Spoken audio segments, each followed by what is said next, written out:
పనిపిల్ల. మండపేట గ్రామంలో మంగపతి అనే ధనికుడు ఉండేవాడు. అతనికి అతని భార్యకు సంతానం లేదు. లేదని వాళ్ళు ఎన్నడూ విచారించను కూడా లేదు. ఎందుకంటే వారికి మనుషులంటేనే అసహ్యం. ఆఖరికి ఇంటి ఎదుటకి ఒక బిచ్చగాడు వచ్చినా నాన్న తిట్లు తిట్టేవాళ్ళు. తిట్లతో పని జరగకపోతే కొట్టి తరిమేసేవాళ్ళు.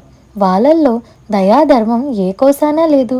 ఈ దంపతులు తమ ఇంటి పని అంతా చేయటానికి దూర ప్రాంతం నుంచి ఒక పిల్లను కొనుక్కొచ్చారు.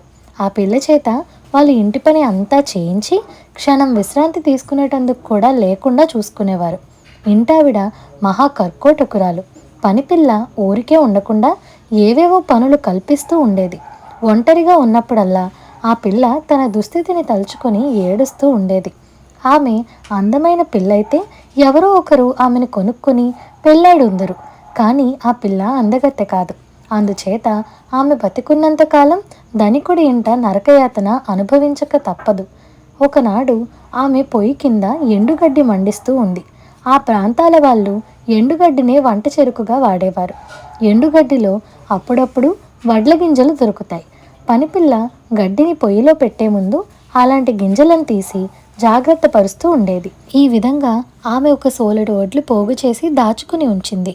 ఆ రోజు ఆమె పొయ్యి కింద ఎండుగడ్డి మంట చేస్తూ ఉండగా తలవాకిలి దగ్గరికి ఒక వృద్ధుడు వచ్చి, ఆకలి మండిపోతుంది, బిచ్చం పెట్టు తల్లి అని కేక పెట్టాడు. పనిపిల్లకు ఆకలంటే ఏంటో బాగా తెలుసు. అందుచేత ఆమె బిచ్చగాడి మీద జాలిపడి, యజమానురాలు ఇంట్లో లేరు, అయినా ఇంట్లో వస్తువులపైన చేయి వేస్తేనే యజమానురాలు తనని ఊరుకోదు, ఆవిడికి ప్రతీదీ గుర్తే.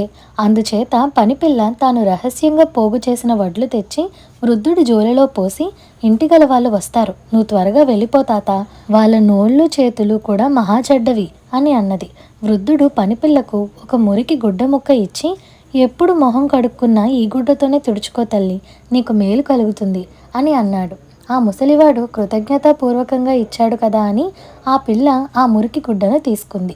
అదే సమయంలో ఇంటి వాళ్ళు వచ్చారు. వీడెవడు, వీడికేమన్నా ఇచ్చావా, వీడితో ఏం మాట్లాడుతున్నావు అని అడిగారు. నేనేమీ ఇంటి వస్తువులు ఇవ్వలేదు, కావలిస్తే చూసుకోండి అన్నది పనిపిల్ల. ఇస్తే నా సంగతి తెలుసు కదా అన్నది ఇంటావిడ. కానీ ఆమె వాడిని తనిఖీ చేసే లోపల వాడు కాస్త ఎటో పారిపోయాడు.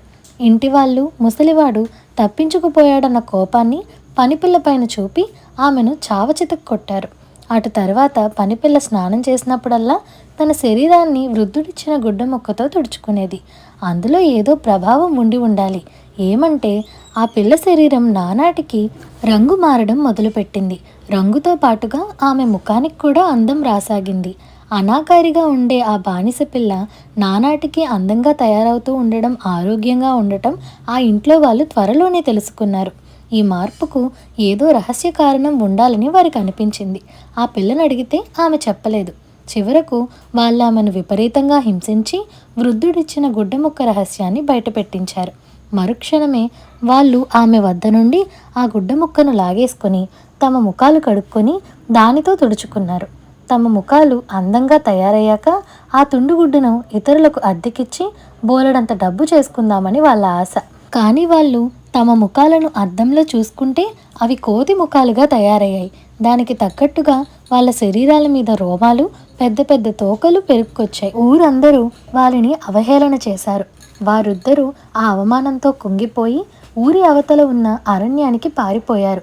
వారి సంపద పనిపిల్లది అయింది. ఇప్పుడు ఆమె చక్కనిది కూడా అవడంతో ఊళ్ళో ఉండే ఒక సంపన్న యువకుడు ఆమెను పెళ్లాడటానికి ముందుకు వచ్చాడు. ఆ పిల్ల అతన్నే పెళ్ళాడి సుఖంగా జీవించింది. ఇదండి ఇవాల్టి కథ. ఈ కథ మీకు ఎలా అనిపించిందో మాకు కామెంట్ సెక్షన్లో చెప్పండి. అలాగే మీకు ఈ వీడియో నచ్చినట్లయితే like, share, subscribe to Priya stories Telugu. Thank you for watching.